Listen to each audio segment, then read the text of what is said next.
పౌలు గారు నా ప్రభు నన్ను లేపుతాడని నేను విశ్వసిస్తున్నాను గనక మాట్లాడుతున్నాను. మీరు కూడా నమ్మండి.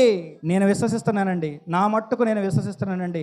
నా ప్రభు నన్ను లేపుతాడు. నేను రోజు అదే అడుగుతాను దేవుణ్ణి, దేవా నేను చచ్చిపోయిన తర్వాత నీ సన్నిధికి చేర్చుకో. నాది ఒకటే ప్రార్థన, దేవా నాకు అసలు ఇంకా వేరే మాటే లేదు. దేవా పరిచర్య ఎలా చేయాలో నాకు నేర్పించు, నాకు జ్ఞానం ఇవ్వు, బుద్ధినివ్వు.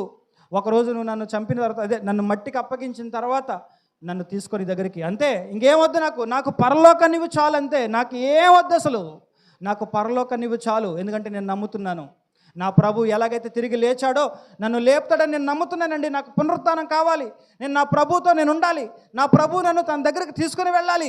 నేను నమ్మాను, అందుకే బలంగా మాట్లాడుతున్నాను అంటున్నాడు పౌలు గారు. నేను కూడా వాక్యాన్ని బట్టి నేను నమ్మాను, అందుకే బలంగా మాట్లాడుతున్నాను. మిమ్మల్ని కూడా బలపరుస్తున్నాను. బలపడండి. మనం మరణించిన మరలా తిరిగి లేస్తాం. ఆ పునరుత్థానం కొరకు ఎదురు చూడండి. దాని కొరకు సిద్ధపడండి. దాని కొరకు ఏమైనా లోపాలుంటే సరి చేసేసుకోండి ఇప్పుడే.